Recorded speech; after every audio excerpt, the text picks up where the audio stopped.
Yeah, thank you so much, Pooja, for that very kind introduction.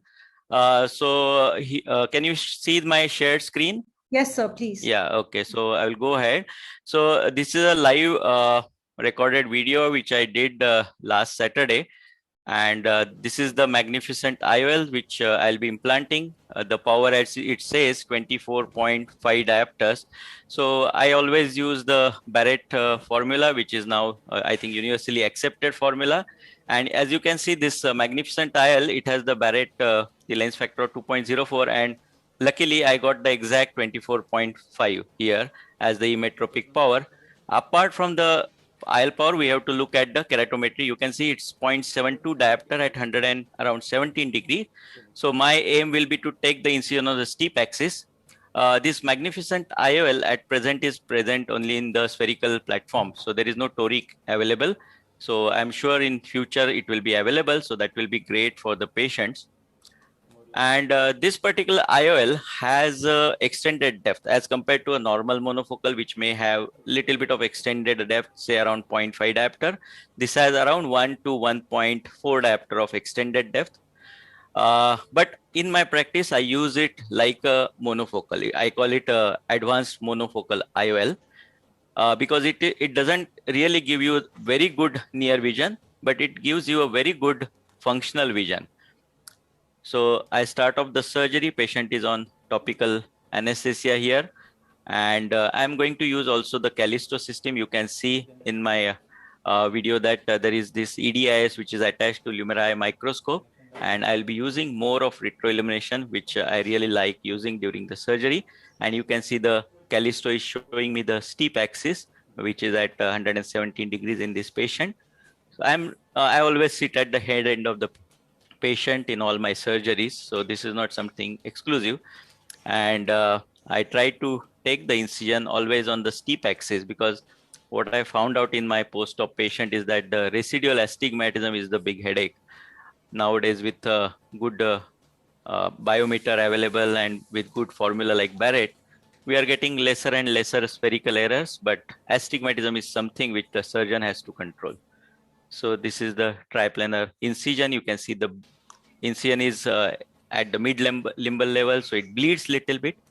And for all my premium IOLs, I use heavy dispersive OVD Hylucoat, which is combination of chondroitin and hyaluronate. And I find the results are really good with crystal clear corneas, and patient get really good vision immediately post-operatively. This is the CCC guide using the Callisto. The target is between 5.3 to 5.7 millimeter of the capsular axis, and preferably centered around the visual axis. If not, I use the limbal centered capsular axis. Using Hylucoat is another advantage. The CCC is well controlled. As you can see, I could get a good size rhexis here, followed by hydrodissection. A good hydrodissection and nucleus rotation before we start phaco surgery. Now, this particular IL, because it has that extended depth, I use it in two different ways. One, if I want to have the patient should have excellent distance visual acuity, then what I do is that I take the power which is on the hyperopic side. And when I want the patient to have good intermediate visual acuity as well, then I may take the power which is on the myopic side. So patient may have slightly reduced distance vision, but have better intermediate vision. So according to the patient needs, we can titrate the IL power in this particular IOL. I start off always with low IOP. You can see 40 centimeter IOP. And just to note here, it's a grade 1 cataract. I started off with CD of around 21.5. Now, these grade 1 cataracts are really sometimes a headache because they don't chop well. Trench divide is an issue sometimes. So what I do in such cases, I do mechanical chop. You can see I'm not using any vacuum and just using the 1 millimeter Sinskey and the probe to divide the nucleus into pieces so that I can then just aspirate it out from the bag. Now to aspirate it out of the bag, after the division is complete, what I do is I use the sideways bevel to take out these pieces in the center and just do phaco aspiration. You will notice that during the surgery, the phaco energy use is very minimal. It is just 3 CDE, which is very negligible, and it is going to give me a very clear cornea and very safe for the endothelium. The machine being used here is the Constellation, and in which I can also control the IOP. You can see I'm using 100 centimeters of bottle height, and this is a Venturi mode which I'm using. So which takes care of the cataract very quickly. This is a very quick machine and safe. And this is a live recorded unedited video with the same speed. So you can see how quickly I can complete the surgery with much of safety. Now this IOL particularly has two holes near the haptic, and many times many of my colleagues have asked me what are these haptic holes for.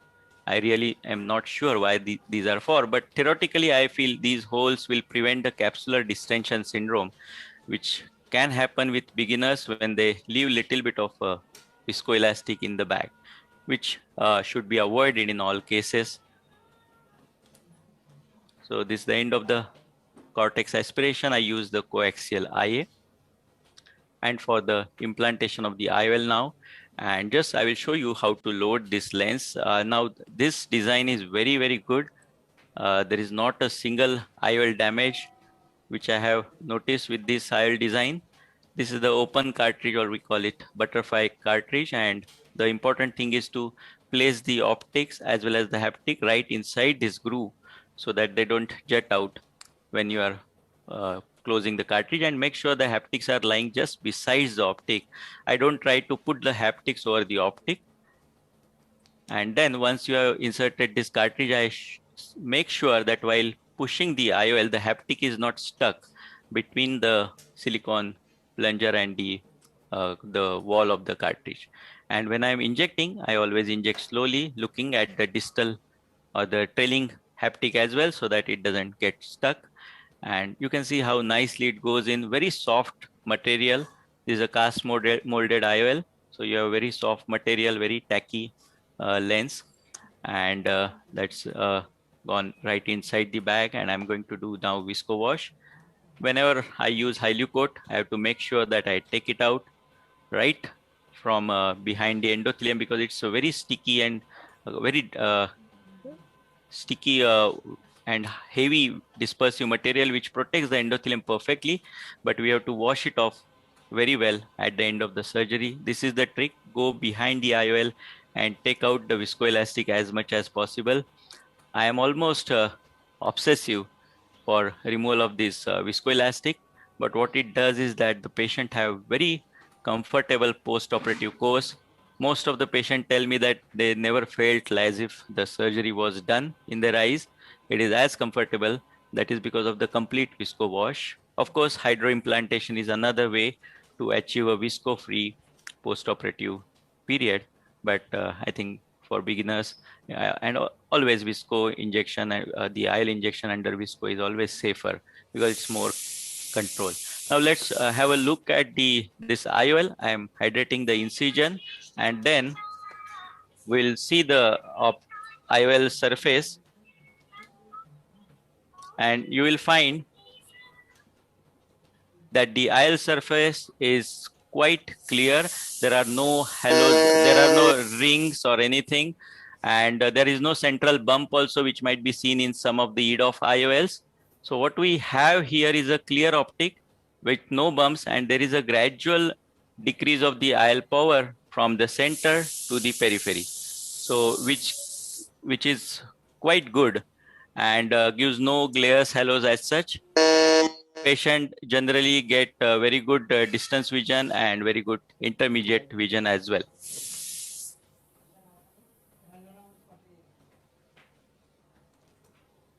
So that's the end of the surgery. Just confirm that the AC is well formed, and that's it from my side. I also followed up the patient this Saturday after a week. Patient had unaided 6/6 vision with intermediate vision of around N10. Thank you, Saurabh, sir. Over to Pooja.